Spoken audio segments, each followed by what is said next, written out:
peinte en rose, avec des cuivres et des bouquets rustiques. La belle-mère de l'autre tient dans ses bras un enfant qu'il berce, et la femme de Léonard tricote à l'autre bout de la chambre.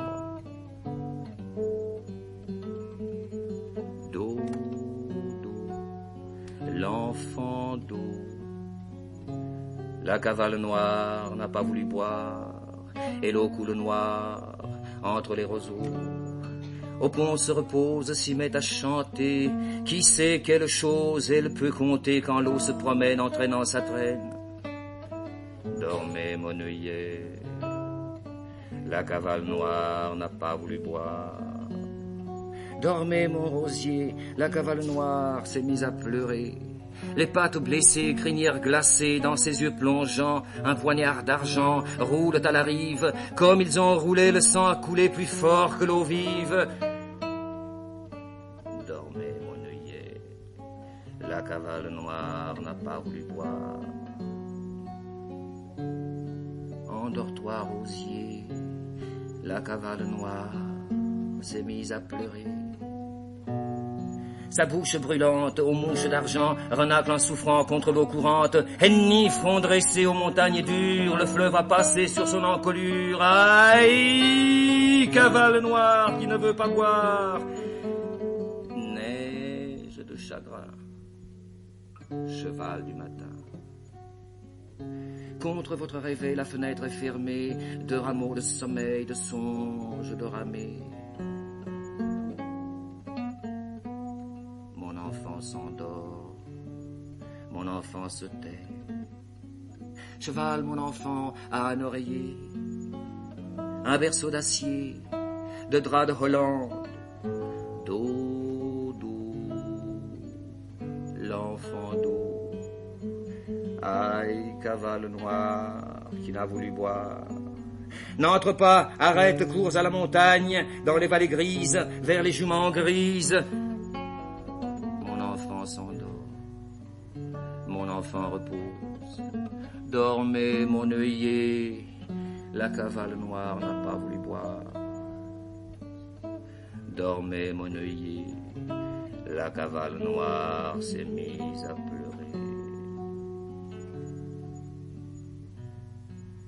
Entre Léonard, la petite, la femme, il s'est endormi.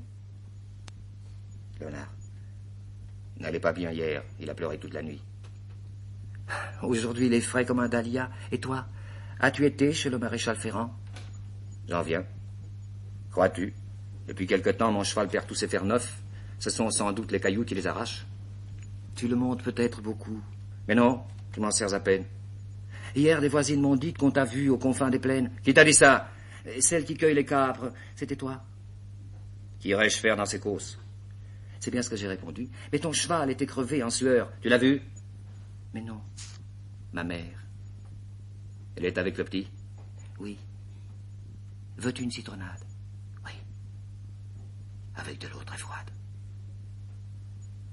Puisqu'aujourd'hui tu n'es pas venu manger, j'étais avec ceux qui mesurent le blé. Le temps a passé. Il le paye bien. L'abri juste. J'ai besoin d'une robe et le petit d'un bonnet à ruban. Je vais le voir. Attention, il dort. Entre la belle-mère. Sais-tu qu'on fait la demande pour ta cousine? Quand?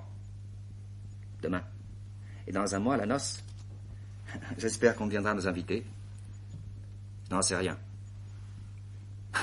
Je crois que sa mère, à lui, n'est pas très contente du mariage. Léonard. Elle a peut-être raison, c'est une fille à surveiller. Je n'aime pas qu'on pense mal d'une brave fille. Oh, excusez-moi. Mais quel besoin as-tu de te brouiller avec les gens? Je ne vous demande pas votre avis. Bien. Mais qu'as-tu? Quelle idée de travail? Je ne peux pas rester ainsi sans rien savoir. Laisse. Mais je veux que tu me dises. Laisse-moi. Où vas-tu? Le petit. Et elle sort avec Léonard pendant que la belle-mère berce l'enfant. Les pattes blessées, crinières glacées, dans ses yeux plongeants, un poignard d'argent roule à la rive. Comme ils ont roulé, le sang a coulé plus fort que l'eau vive. Dormez, mon œillet. La cavale noire a bien voulu boire. Mon enfant s'endort, mon enfant repose. Dormez, mon rosier. La cavale noire s'est mise à pleurer. Do, do, l'enfant do. Aïe, cavale noire qui n'a voulu boire. N'entre pas, arrête, pars à la montagne. Neige du chagrin, cheval du matin. Dormez, mon œillet, la cavale noire n'a pas voulu boire. Endors-toi, rosier, la cavale noire s'est mise à pleurer.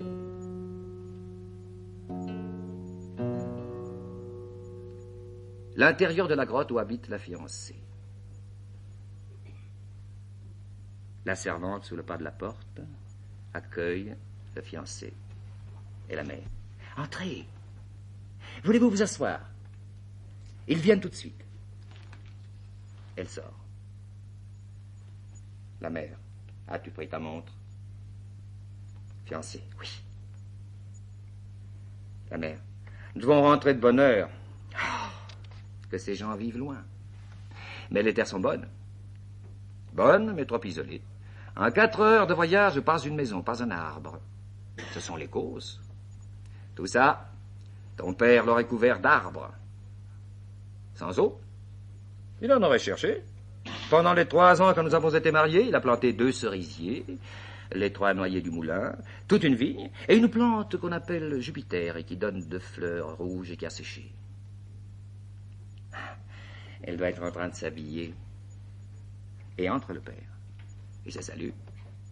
Vous avez pris le chemin le plus long, la mère. Je suis trop vieille pour prendre par les fondrières du fleuve.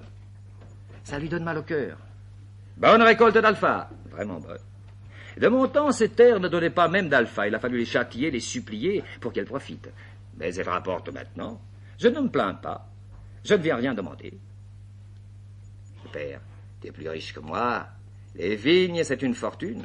Chaque plant vaut une pièce d'argent. Ce que je regrette, moi, c'est que nos terres, tu comprends, soient séparées. J'aime que toutes soient ensemble. J'ai une épine dans le cœur, un petit verger enclavé dans mes terres, et qu'on ne veut pas me vendre pour tout l'or du monde. Le fiancé. C'est toujours ce qui arrive. Le père. Si 20 paires de bœufs pouvaient amener tes vignes ici et les installer au flanc du coteau, ça serait une joie. La mère. Pourquoi? Le père. Ce qui est à moi est à elle. Ce qui est à toi est à lui. Pour voir tout ensemble, car tout ensemble, ça c'est beau. La mère. Quand je mourrai, vous vendrez les terres de là-bas et vous n'en achèterez pas d'ici. Le père. Vendre, vendre, c'est acheter qu'il faut, ma fille, tout acheter. Si j'avais eu des gars, j'aurais acheté ce plateau jusqu'au ruisseau. La terre n'est pas bonne, mais avec des bras, on la bonifie. Et comme il y a ici de passants pour te voler tes fruits, tu peux dormir tranquille. La mère. Tu sais ce qui nous amène? Le père. Oui. Alors. Je veux bien, puisqu'ils sont d'accord. Mon fils, il a de quoi? Ma fille aussi. Mon fils est brave. Il n'a jamais connu de femme. Son honneur est plus blanc qu'un drap mis au soleil. Que dire de la mienne? Elle commence à pétrir le pain le matin à 3 heures, quand l'étoile du berger se lève. Jamais elle ne bavarde, douce comme laine. Elle brode toutes sortes de broderies, et pourrait couper une corde avec ses dents. Béni soit ta maison. Que Dieu la bénisse. Paraît la servante avec 2 plateaux, l'un garni de verre, l'autre de gâteau. Quel jour la noce? Jeudi prochain. Ce jour-là même, elle aura 22 ans. 22 ans. C'est l'âge qu'aurait mon fils aîné s'il avait vécu, car il vivrait chaud et mal qu'il était si les hommes n'avaient pas inventé le pistolet. Il ne faut pas penser à ça. J'y pense tout le temps. Mets ta main dans ta poitrine. Alors, n'est-ce pas jeudi? Oui. Les mariés et nous irons en voiture jusqu'à l'église. Les gens du cortège prendront les charrettes et les chevaux qui les auront amenés. Entendu. Dis-lui qu'elle peut entrer. Je serai content qu'elle te plaise. Paraît la fiancée. Elle avance modestement, la tête baissée. Approche. Tu es contente? Oui, madame. Ne prends pas cet air emprunté, à la fin du compte, elle va être ta mère. Je suis contente. Si j'ai dit oui, C'est que je le voulais bien. Naturellement. Regarde-moi. C'est tout le portrait de ma femme, dit le père. Oui, quel beau regard. Tu sais ce que c'est que le mariage, mon enfant? Je le sais, madame. C'est un homme, des enfants, et un gros mur entre toi et tout le reste. Y a-t-il besoin d'autre chose? Non. Mais qu'ils vivent tous, ça oui, qu'ils vivent. Je ferai mon devoir, madame. Tiens, des cadeaux. Merci. Le père. Vous prendrez bien quelque chose? Moi, rien. Le père. Et toi? Le fiancé. Oh, je veux bien. Du vin? Oh, il n'en boit jamais. Tant mieux. Je viendrai demain. La fiancée. À quelle heure? À 5 heures. J'attendrai. Quand je te quitte, je sens un grand arrachement et comme un nœud à la gorge. La fiancée. Ça changera quand tu seras mon mari. C'est ce que je me dis. La mère. Allons. Le soleil n'attend pas. Nous sommes d'accord sur tout? Le père. Nous sommes d'accord. La mère. Au revoir. La servante. Dieu vous garde. Au revoir, ma fille. Je vais avec vous, dit le père. Et ils s'en vont. Reste la servante seule avec la fiancée. La servante. Allons, montre. La fiancée. Je ne peux pas. La servante. Au moins les bas, on dit qu'ils sont à jour. Je t'en prie. La fiancée. J'ai dit non. La servante. Mon Dieu, ça va. On dirait que tu n'as pas envie de te marier. La fiancée. Aïe. La servante. Petite, qu'est-ce que tu as? Est-ce que tu regrettes de renoncer à cette existence de reine? Ne pense à rien d'amer. As-tu des raisons? Aucune. Allons voir les cadeaux. La fiancée. Lâche ça! La servante. Mais voyons. La fiancée. Lâche, te dis-je! La servante. Oh, tu es aussi forte qu'un homme. La fiancée. N'ai-je pas travaillé comme un homme? Si j'étais seulement un garçon. La servante. Tu ne dois pas dire ça. Tais-toi. Tais-toi, te dis-je. Parlons d'autre chose. La servante. La nuit dernière, as-tu entendu un cheval? La fiancée. À quelle heure? La servante. 3 heures. La fiancée. C'était sans doute un échappé du troupeau. Non, il était monté. La fiancée. Quand sais-tu? La servante. Je l'ai vu. On l'a arrêté devant ta fenêtre. Cela m'a étonné. C'était peut-être mon fiancé. Il lui arrive de venir vers ces heures-là. La servante. Non. Tu as reconnu quelqu'un? Oui. Qui était-ce? C'était Léonard. Que vient-il faire ici? Il est venu. Tais-toi. Maudite soit ta langue. La servante. Regarde. Eh bien oui. C'était lui.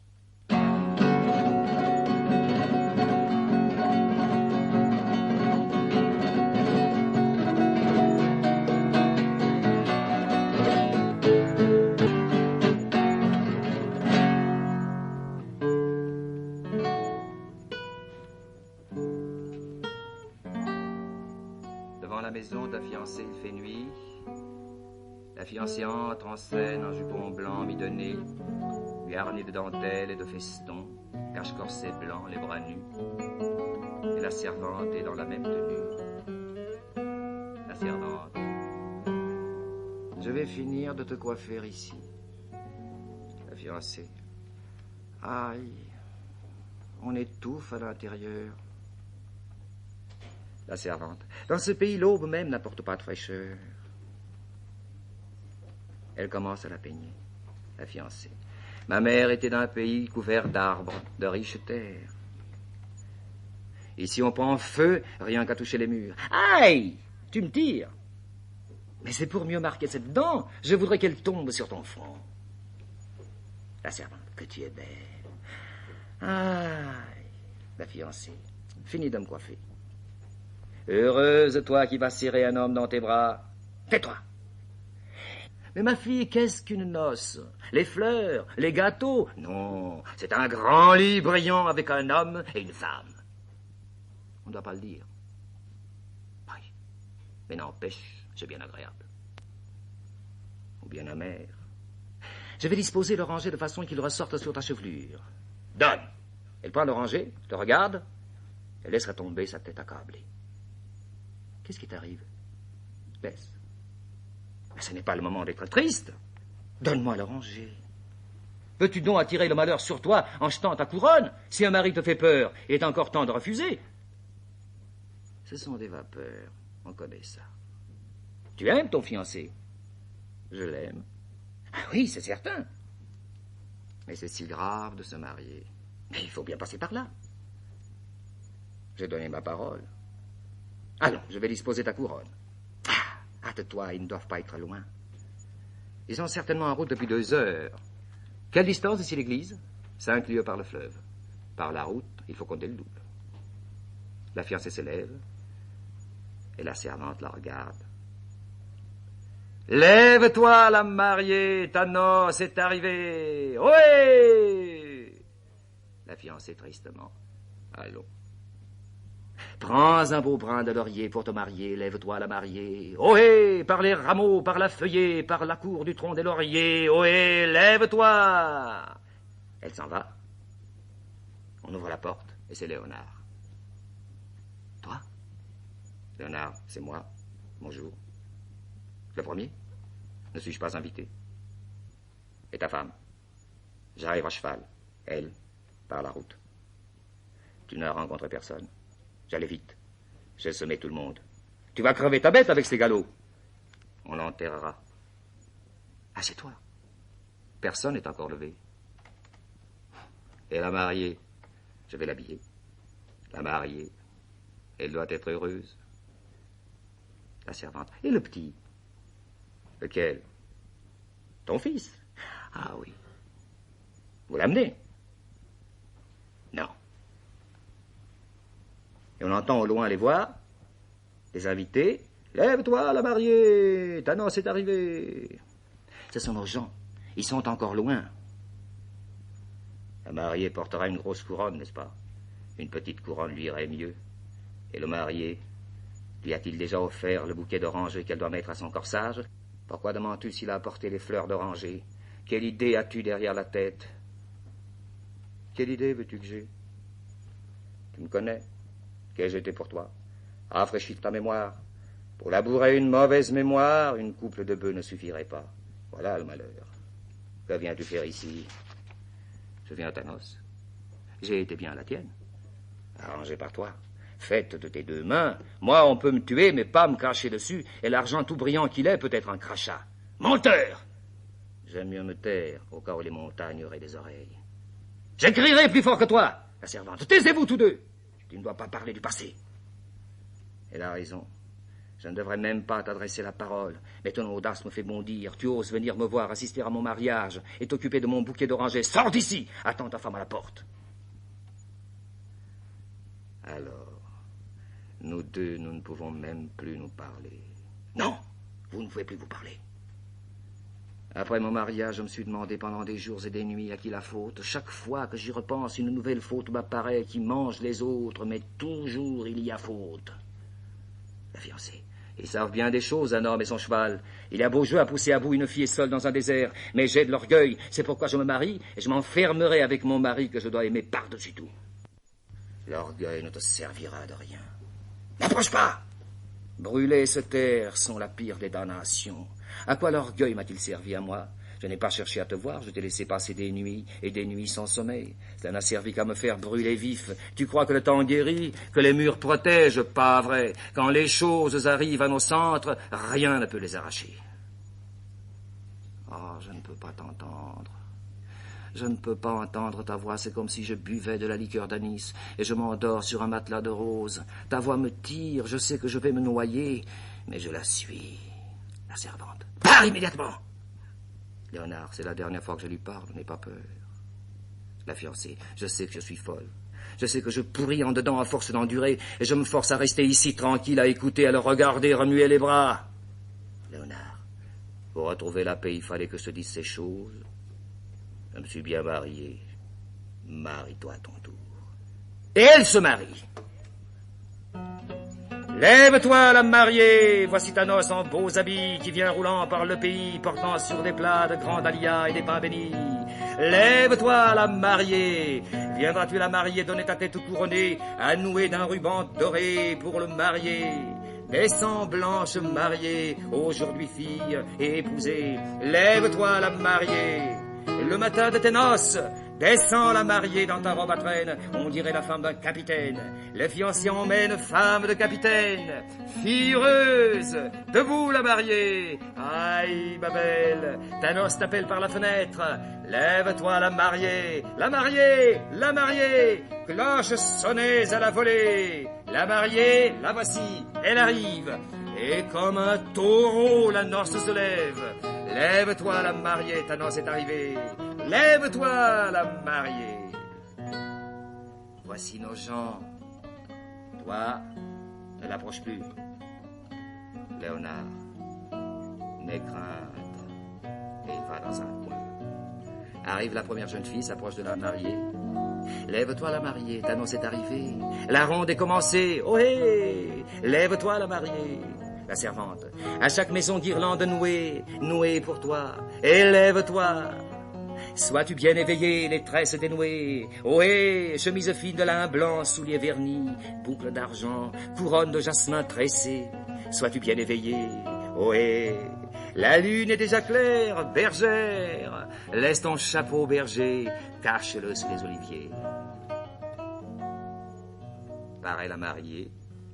Elle porte une robe noire à la mode de 1900. La troisième jeune fille s'approche d'elle. Que tes cheveux sentent bon. Quel parfum? Aucun. Sa robe est d'une étoffe qu'on n'en voit pas. La mariée? La voici.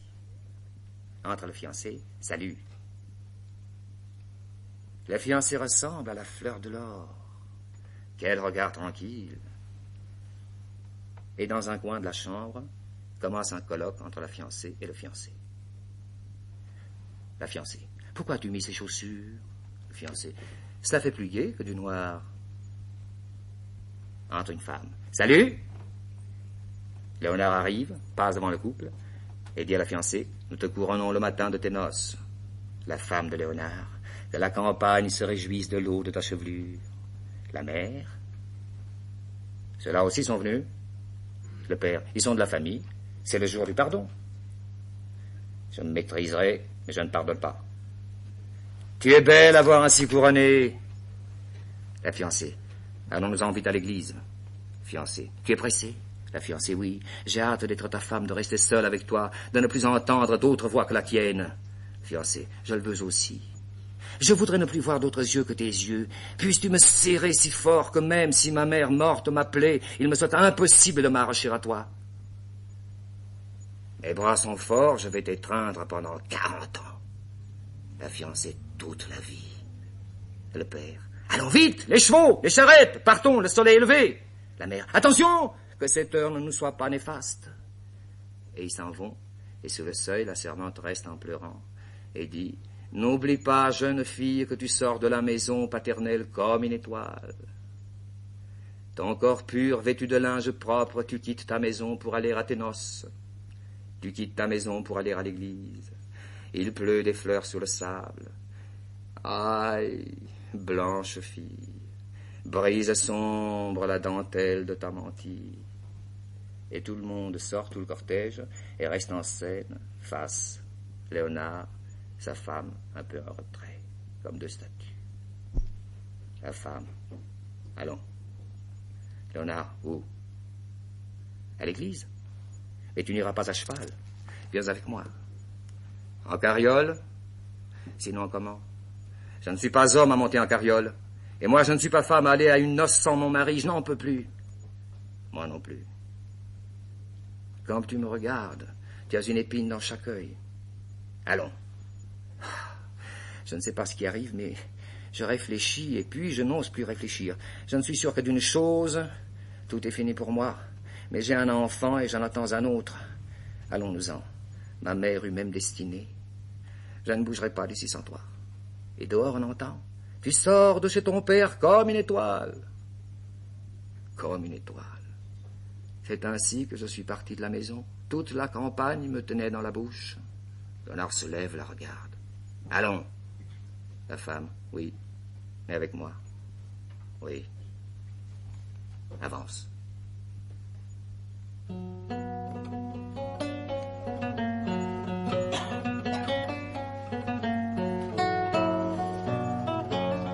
La servante prépare la table pour la noce.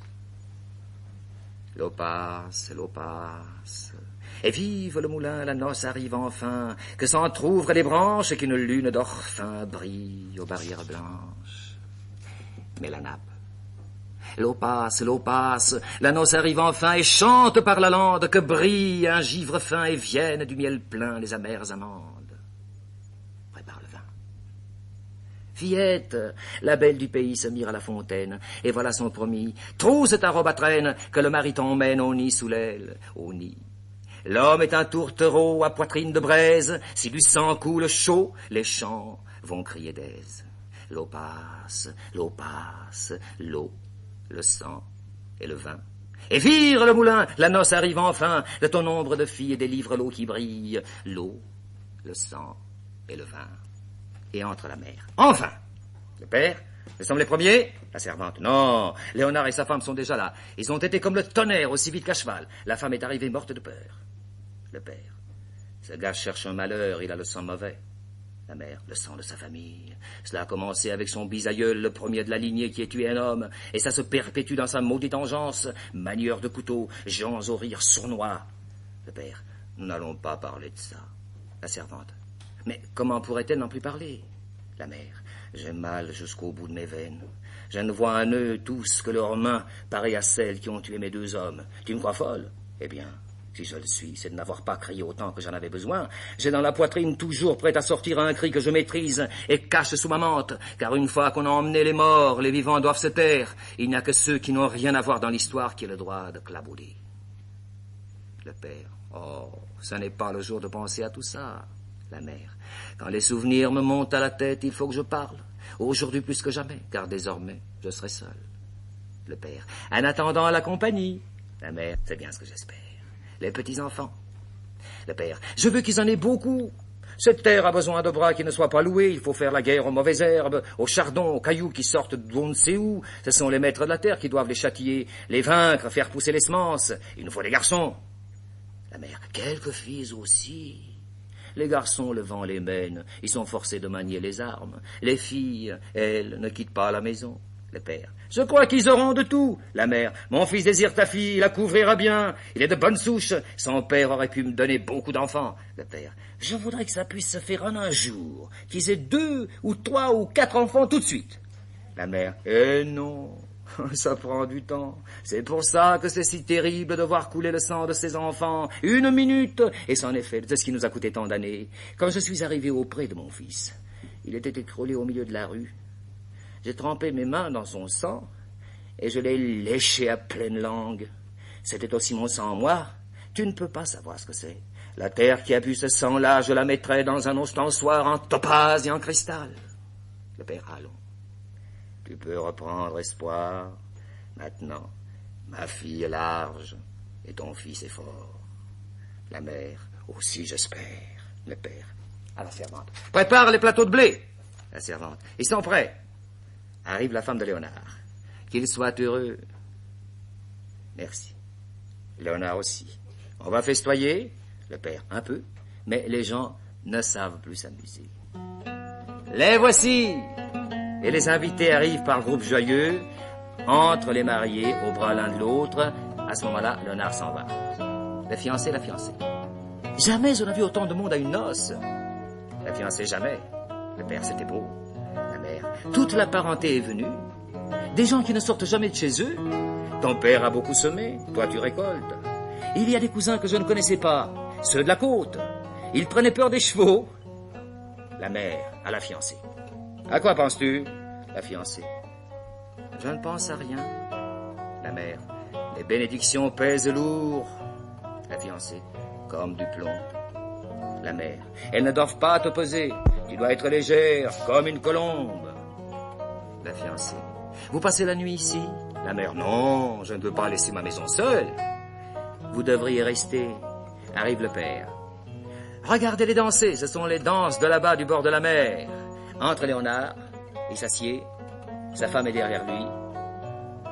La mère, ce sont les cousins de mon mari, fermes comme roc quand il s'agit de danser. Le père, ça me réjouit de les voir, je ne reconnais plus ma maison. La fiancée à la fiancée. L'oranger t'a fait plaisir? La fiancée, oui. La fiancée.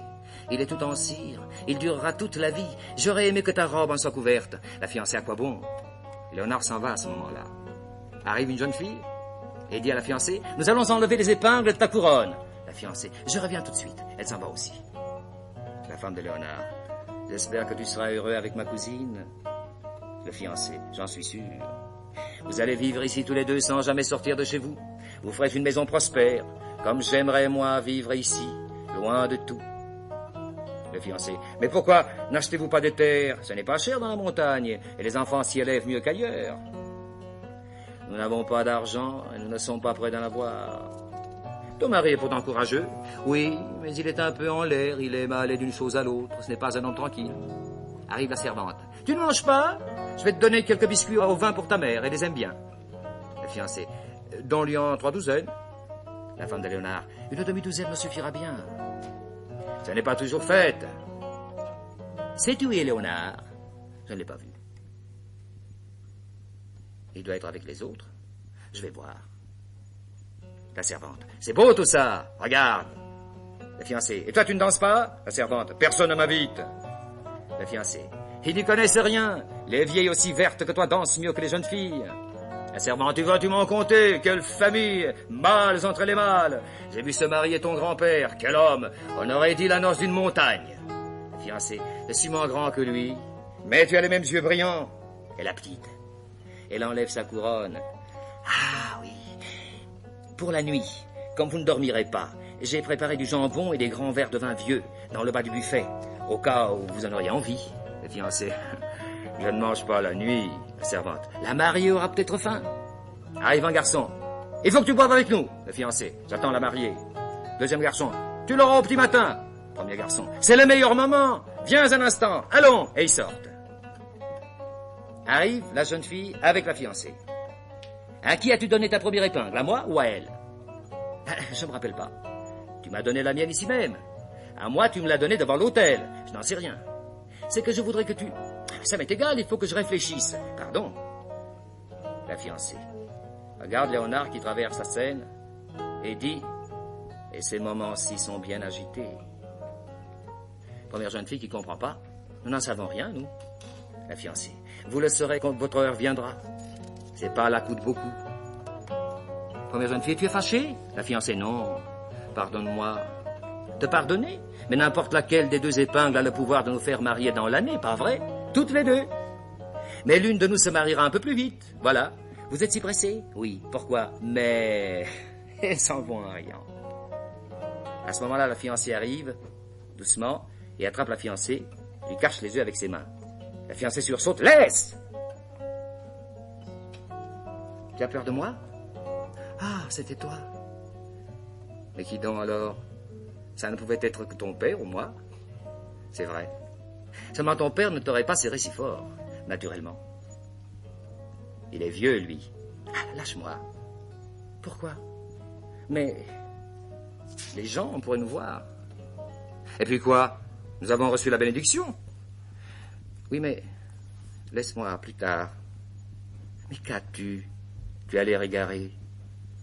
N'est rien. Ne t'en va pas. Entre la femme de Léonard. Je ne voudrais pas interrompre, mais... Mais non. Avez-vous vu mon mari? Non. C'est que je ne le vois pas et son cheval n'est pas à l'écurie. Ben, il fait sans doute un petit temps de galop. Elle s'en va. La servante arrive. Vous êtes content, j'espère. Que le compliment? La fiancée. Ah, j'ai la tête lourde. La servante. Une mariée de ces montagnes doit être forte. Toi seul as le pouvoir de la guérir. Elle t'appartient et elle s'en va. La fiancée. Allons au bal. La fiancée. Je voudrais me jeter un instant sur mon lit. Eh bien, je vais te tenir compagnie. Non, jamais. Et tous ces gens, qu'est-ce qu'ils diraient? Laisse-moi me reposer seul. Comme tu voudras. J'espère que tu iras mieux ce soir. Ce soir, j'irai mieux. Fiancée. C'est ce que je veux. Arrive la mère. La fiancée est partie. Fils! Fiancé. Où êtes-vous? Au beau milieu de la fête. Tu es content? Oui. Et ta femme? Elle se repose. Mauvais jour pour la mariée. Mauvais jour? Le seul beau jour. Pour moi, ce fut comme un héritage. C'est le labour des terres, la plantation de nouveaux arbres. La fiancée. Vous partez ce soir? Oui, je dois être chez moi. Seul? La mère, seule? Non, car j'ai la tête pleine de choses, d'hommes, de combats. Des combats qui n'en sont plus. La mère, on combat tant qu'on existe. Vous n'avez pas eu à me combattre, moi. Je vous ai toujours obéi. La mère, tâche d'être affectueux pour ta femme. Mais si un jour tu la vois méprisante ou colère, fais-lui une caresse qui la bouscule un peu, une étreinte rude, une morsure, et par là-dessus un baiser très tendre, qu'elle ne puisse pas t'en vouloir, mais qu'elle sente en toi le mal, le maître, celui qui commande. C'est ainsi que ton père m'a mené. Et comme il n'est plus là, c'est moi qui dois t'apprendre le secret de sa force. Je vous obéirai toujours. Le père arrive. Où est ma fille? Le fiancé, dans sa chambre. Arrivent les jeunes filles. Nous allons faire une ronde avec les mariés. C'est toi qui diriges les mouvements. Le père revient. Elle n'y est pas. Le fiancé. Non? Le père. Elle doit être sur le balcon. Le fiancé. Je vais voir. Ils ont commencé. Le fiancé revient. Elle n'y est pas. La mère. Non? Où a-t-elle pu aller? Arrive la servante. Où est la petite? La mère. Nous n'en savons rien. Le père. N'est-elle pas au bal? La servante. Elle n'est pas au bal. Le père. Il y a beaucoup de monde, regardez. J'ai déjà regardé. Alors où est-elle? Personne, nulle part. La mère. Qu'est-ce que cela veut dire? Où est ta fille? Arrive la femme de Léonard. Et ils se sont enfuis. Elle et Léonard, à cheval, serrés l'un contre l'autre, soufflant la même haleine. Le père. Ça n'est pas vrai. Ça n'est pas vrai. Ça ne peut pas être ma fille. La mère. Ta fille? Oui. Fruit de mauvaise mère. Et lui aussi. Mais elle est déjà la femme de mon fils. Le fiancé. À cheval! Derrière eux! À cheval! Qui a un cheval? La mère. Un cheval tout de suite! Qui donc a un cheval? Tout ce que j'ai, mes yeux, ma langue pour un cheval. Le père. Voilà un cheval! La mère. Va, suis-les! Non! N'y va pas. C'est gentil, vite et bien. Mais oui, cours, j'irai derrière. Le père. Cela ne peut pas être elle. Si elle s'était jetée dans la citerne. La mère. Les honnêtes filles se jettent à l'eau. Les filles propres. Et pas elle. Pas celle-là. Mais elle est déjà la femme de mon fils. 2 parties. Il y a désormais ici 2 parties. Ma famille et la tienne. Sortez tous, secouant la poussière de nos semelles. Allons aider mon fils. Il a du monde pour lui, mon fils. Ses cousins de la mer et ceux qui viennent de l'intérieur. Hors d'ici. Sur tous les chemins, l'heure du sang est revenue. 2 parties. Toi avec les tiens et moi avec les miens. Arrière, arrière, arrière, arrière.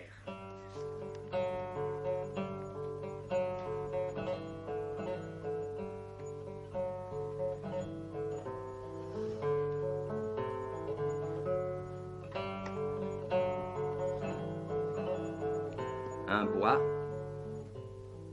il fait nuit, entre des bûcherons. Les a-t-on trouvés? Non, mais on les cherche. Ils les auront. Chut. Quoi? On croirait entendre marcher dans tous les chemins à la fois. Quand la lune sera levée, ils vont les voir. Il devrait bien les laisser tranquilles. Le monde est grand, tous peuvent y vivre, mais ils les tueront. Puisqu'ils s'aiment, ils ont bien fait de partir.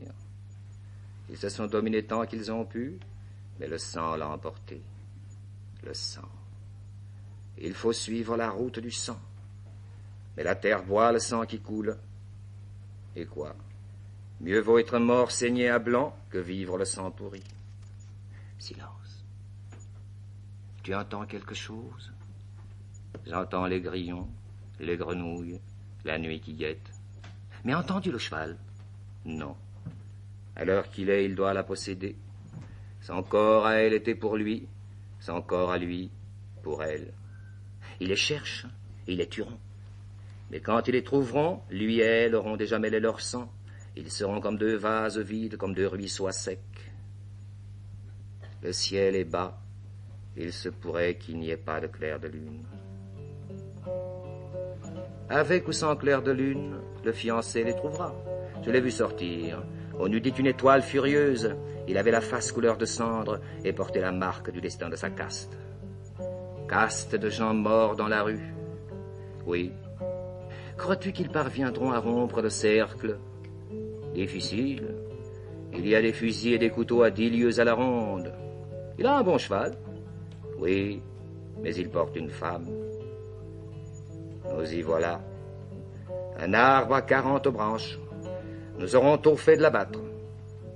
La lune s'élève. Dépêchons-nous. Ah, lune qui t'en vient par les grandes feuillées. Lune au sang de jasmin. Hélas, lune esselée sur les vertes feuillées. Argent au fond des mariés. Lune à l'œil méchant, laisse l'ombre sous bois pour les amants. Lune désolée, laisse l'ombre aux amants sous l'armée. Ils s'en vont, et apparaît la lune. La lune est un jeune bûcheron au visage blanc. Je suis le cygne rond sur l'eau, la rose des cathédrales. Sous les feuilles et les rameaux, le mensonge d'une aube pâle. Comment pourrait-il s'échapper? Qui se cache? Qui va pleurer dans les ronces de la vallée? La lune abandonne un couteau dans l'air de la nuit qu'elle baigne, et le couteau guette d'en haut pour devenir douleur qui saigne. Ouvrez-moi, j'ai froid quand je traîne sur les murs et sur les cristaux. Ouvrez des poitrines humaines que je plonge pour avoir chaud. J'ai froid et mes cendres faites des plus somnolents métaux cherchent par monts et par vaux un feu qui les brûle à sa crête.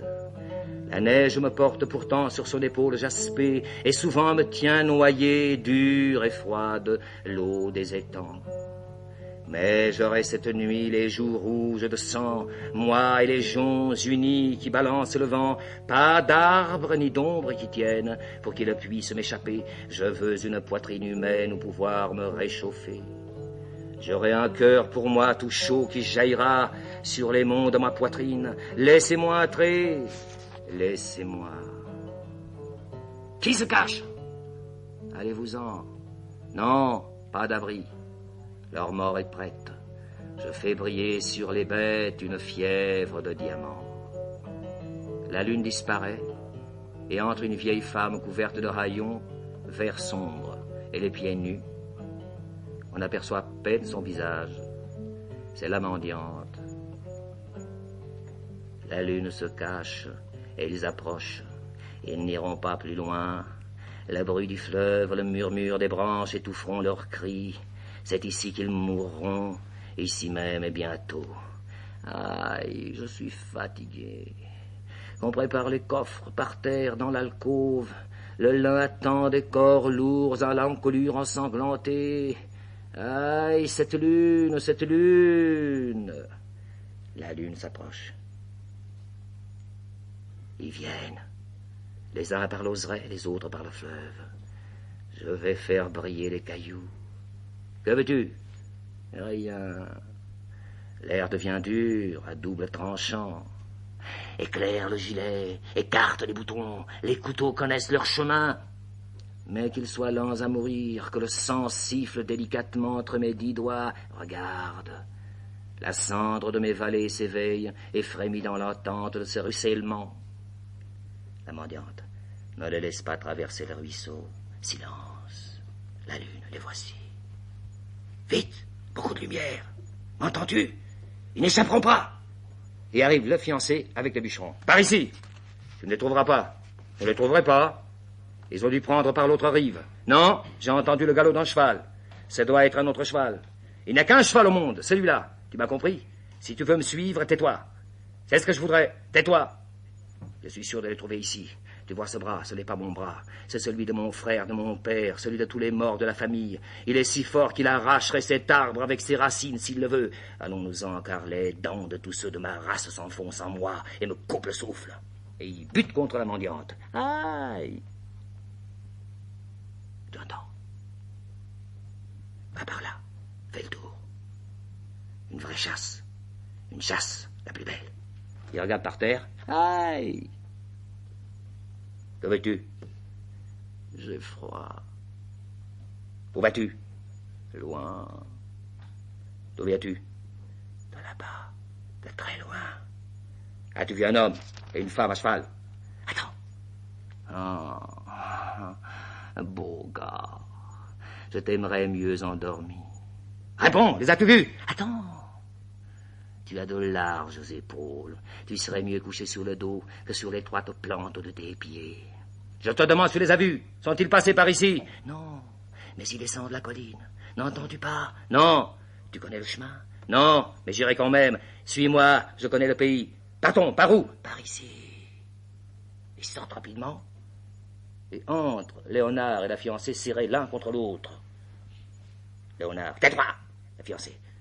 Oh, maintenant j'irai seul, va-t'en. Je veux que tu t'en retournes. Tais-toi! Avec les dents, avec les mains, comme tu pourras, arrache cette chaîne de mon cou d'honnête fille et laisse-moi tapis dans ma maison de terre. Si tu ne veux pas me tuer comme un petit aspic, donne-moi ton fusil. Aïe, quel feu brûle ma tête, des éclats de verre me piquent dans ma langue. Léonard, le sort en est jeté. Tais-toi, on le suit, je t'emporte. La fiancée de force alors. Léonard, de force. Qui a descendu l'escalier le premier? Fiancé, je l'ai descendu. Qui a mis des brides neuves au cheval? Moi, c'est vrai. Quelles mains m'ont chaussé d'éperons? Ces mains qui t'appartiennent et qui voudraient briser les branches bleues de tes veines et leur murmure. Je t'aime, je t'aime. Écarte-toi si je pouvais te tuer. Je t'ensevelirais dans un linceul brodé de violettes. Quel feu monte à ma tête, quel feu, quel feu. Quels éclats de verre s'enfoncent dans ma langue. Pour t'oublier, j'avais mis un mur de pierre entre ta maison et la mienne. C'est vrai, tu t'en souviens? Quand je t'ai aperçu, je me suis jeté du sable dans les yeux, mais je montais à cheval et le cheval m'emportait vers toi. Mon sang était noir d'épingles d'argent et le sommeil aussi m'infusait de mauvaises herbes dans le sang. Ça n'est pas ma faute. La terre a fait le mal et ce parfum qui monte de tes seins, de tes nattes. Aïe, quelle folie! Je ne veux pas partager ni ton lit, ni ton pain. Pourtant, je voudrais être avec toi toute la journée. Tu me traînes et je te suis. Tu me dis, va-t'en, et je te suis dans l'air comme un brin d'herbe.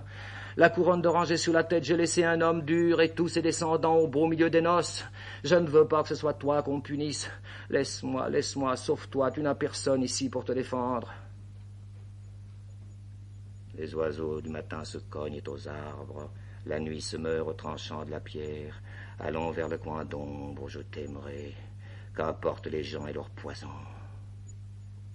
À tes pieds pour veiller tes rêves, je dormirai nu et regardant les arbres, comme une chienne que je suis, car je te regarde et ta beauté me brûle. La lumière étreint la lumière, la même petite flamme tue deux épis à la fois. Viens! Où m'emmènes-tu? Là où ceux qui nous cernent ne pourront pas aller, dans un endroit où je puisse te regarder. Ah! Emmène-moi de foire en foire opprobre des honnêtes femmes, avec comme étendard les draps de ma noce au vent. Il faudrait que je puisse partir, mais je ne puis moi aussi que te suivre. Essaye, fais-en un pas, des clous de lune rivent tes hanches et ma taille. Tu entends? On vient. Sauve-toi! Il est juste que je meure ici les pieds dans l'eau, des épines sur la tête. Les feuilles me pleureront catin et pucelle. Tais-toi, il monte. Pars, silence! Qu'ils ne nous entendent pas. Allons, viens, marche devant. Non, ensemble, comme tu voudras. S'ils nous séparent, c'est que je serai mort, et moi, morte. Il y a un grand silence. On entend la guitare, puis brusquement, de cris terribles. La mendiante apparaît, elle ouvre sa cape et reste au centre comme un oiseau aux ailes immenses.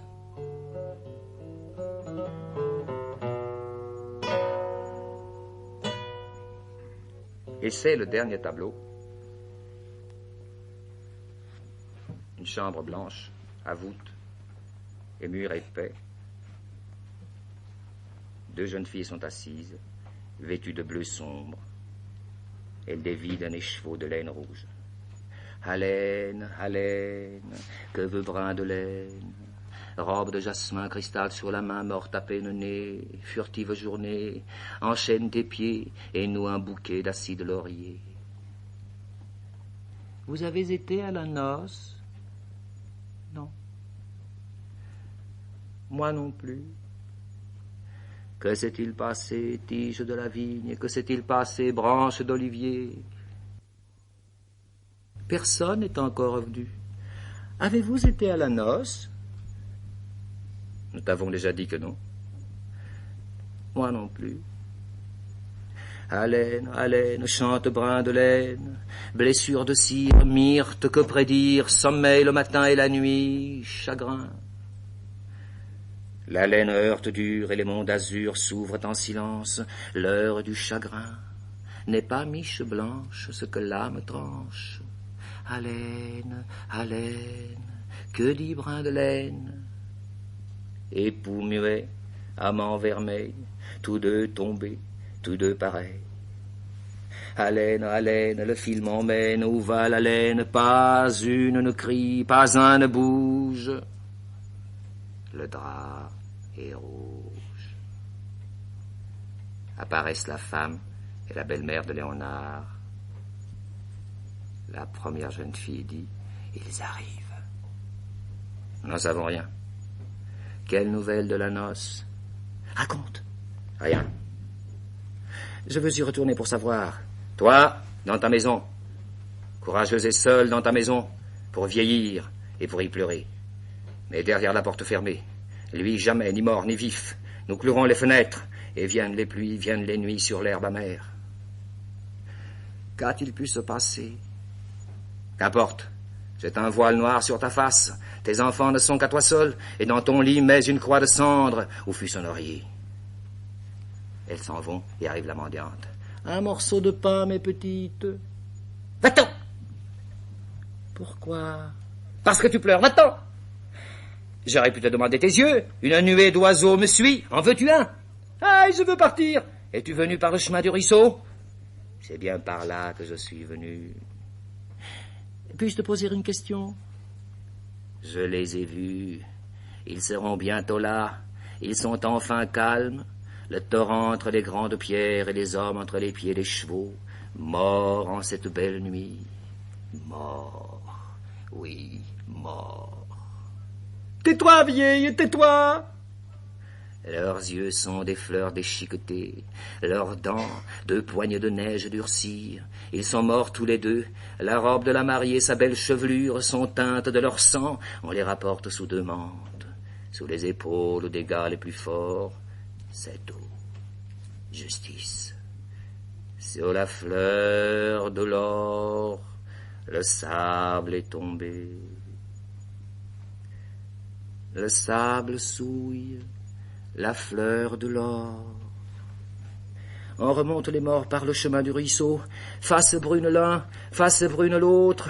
Quel rossignol nocturne vole et pleure sous la fleur de l'or. Entre la mer avec la voisine. Tais-toi. Je ne peux pas. Je te dis de te taire. Personne ici? Mon fils devrait me répondre. Mais mon fils n'est plus qu'une brassée de fleurs sèches. Mon fils est maintenant une voix sombre derrière la montagne. Te tairas-tu? Je ne veux pas de larmes en cette maison. Vos larmes à vous ne viennent que des yeux. Les miennes monteront de la plante de mes pieds lorsque je serai seul. Plus brûlantes que le sang, elles vont sourdre de mes racines. Viens chez moi, ne reste pas ici. C'est ici que je veux demeurer désormais. Bien tranquille. Ils sont tous morts. À minuit, désormais, je dormirai sans rien craindre du pistolet ou du couteau. D'autres mères se pencheront aux fenêtres, fouettées par la pluie pour attendre le retour d'un fils. Moi, c'est fini. Je ferai de mon sommeil une froide colombe d'ivoire qui portera des camélias de gifs au cimetière. Cimetière. Non. Lit de terre qui les protège et les berce dans le ciel. Écarte tes mains de ta figure! Les jours terribles vont venir. Je ne veux voir personne. La terre et moi. Mes larmes et moi. Et ces quatre murs. Aïe. Aïe. Aie pitié de toi-même. Je dois être calme. Les voisines vont venir. Je ne veux pas qu'elles voient mon dénuement. Pauvre de moi. Si pauvre. Une femme qui n'a plus un enfant à se porter aux lèvres. Apparaît la fiancée. Elle porte un châle noir. La mère devine qu'elle arrive. La voisine dit « Où vas-tu » La fiancée « Je viens ici. » La mère, sans la regarder. Qui est-ce? La voisine. Tu ne la reconnais pas? C'est bien pourquoi je demande qui elle est. Sinon, je la saignerai d'un coup de dent, vipère! Tu la vois, c'est elle qui pleure, et moi qui suis tranquille. Et je ne lui arrache pas les yeux, je ne comprends pas, elle n'aimait pas mon fils, mais son honneur, où est son honneur? Elle l'a fait tomber. La voisine, mon Dieu! Laisse-la faire, dit la fiancée. Je suis venu pour qu'elle me tue, et qu'on m'emporte avec eux deux. Mais pas avec les mains, avec une fourche, avec une faux si fort, jusqu'à ce que le fer se casse sur mes os. Laisse-la, qu'elle sache que je suis honnête, folle peut-être, mais on m'enterrera sans qu'un homme se soit jamais miré dans la blancheur de mes deux seins. La mère. Tais-toi. Qu'est-ce que cela peut me faire? Je suis parti avec l'autre, je suis parti. Toi aussi, tu l'aurais suivi. J'étais brûlée, couverte de plaies en dedans et au dehors. Ton fils était l'eau fraîche dont j'attendais des enfants, la santé. Mais l'autre était un fleuve obscur sous la ramée. Il apportait vers moi la rumeur de ses joncs, sa chanson murmurante. Je courais avec ton fils, qui lui était tout froid comme un petit enfant de l'eau. Et l'autre, par centaines, m'envoyait des oiseaux qui m'empêchaient de marcher, et qui laissaient du givre sur mes blessures de pauvres femmes flétries, de jeunes filles caressées par le feu. Je ne voulais pas, entendre-moi bien, je ne voulais pas. Ton fils était mon salut et je ne l'ai pas trompé. Mais le bras de l'autre m'entraînait comme un paquet de mer, quand vous pousse le coup de tête d'un mulet. Et même si j'avais été une vieille femme avec tous les enfants nés de ton fils accrochés à mes cheveux, il m'aurait emporté. Ce n'est pas sa faute à elle. La mienne non plus. La faute à qui alors? Paresseuse, maniérée, femme au mauvais sommeil qui jette sa couronne d'oranger dans un lit encore chaud d'une autre femme. Tais-toi, tais-toi. Venge-toi, me voici, mon cou est tendre, moins dur à cueillir comme un dahlia de ton verger, mais ne m'insulte pas. Je suis honnête comme une petite fille nouveau-née, et forte à te le démontrer. Allume un feu, nous allons y mettre les mains, toi pour ton fils, moi pour mon corps. Tu seras forcé de les retirer avant moi. Que me fait à moi ton honnêteté? Qu'est-ce que cela me fait que tu meurs? Que m'importe rien de rien? Béni soient les blés parce qu'ils protègent le sommeil de mes fils, béni soit la pluie qui mouille la face des morts, et béni soit Dieu qui nous couche les uns après les autres pour toujours. Laisse-moi pleurer avec toi. Pleure, mais à la porte. Ce fut un beau cavalier. Maintenant tas de neige. Il a couru les foires, les bois, les bras des femmes. Maintenant la mousse des nuits le couronne. Tournesol de ta mère, miroir de la terre, qu'on mette sur ta poitrine une croix de laurier rose, un drap de soie. L'eau pleure dans tes mains inertes. Aïe! Voici 4 garçons courbés sous le poids. Aïe, 4 garçons portent la mort dans l'air. Voisine. Toujours pareil. La croix. Que la croix protège les vivants et les morts. Voisine. Il était écrit qu'avec un tout petit couteau, entre 2 et 3 heures un certain jour, les 2 hommes de l'amour s'entretueraient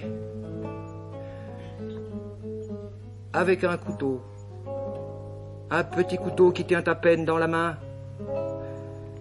mais il pénètre finement dans les chairs surprises et s'arrête à l'endroit où tremble enchevêtrée la sombre racine de nos cris.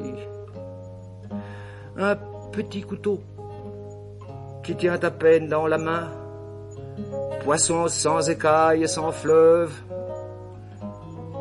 Le jour dit entre 2 et 3 heures, de par ce tout petit couteau, 2 hommes sont restés durcis à jamais, les lèvres toutes jaunes.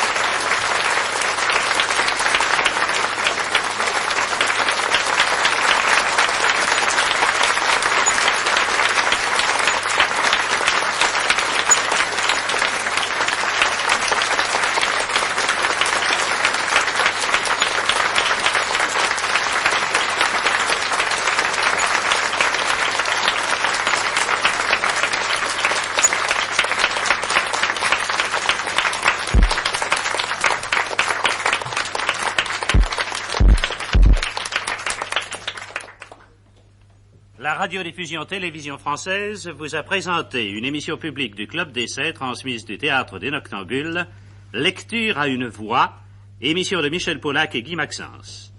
Aujourd'hui, Noces de sang, pièce de Federico Garcia Lorca, lue par Marcel Lupovici, accompagné à la guitare par Jean Borédon.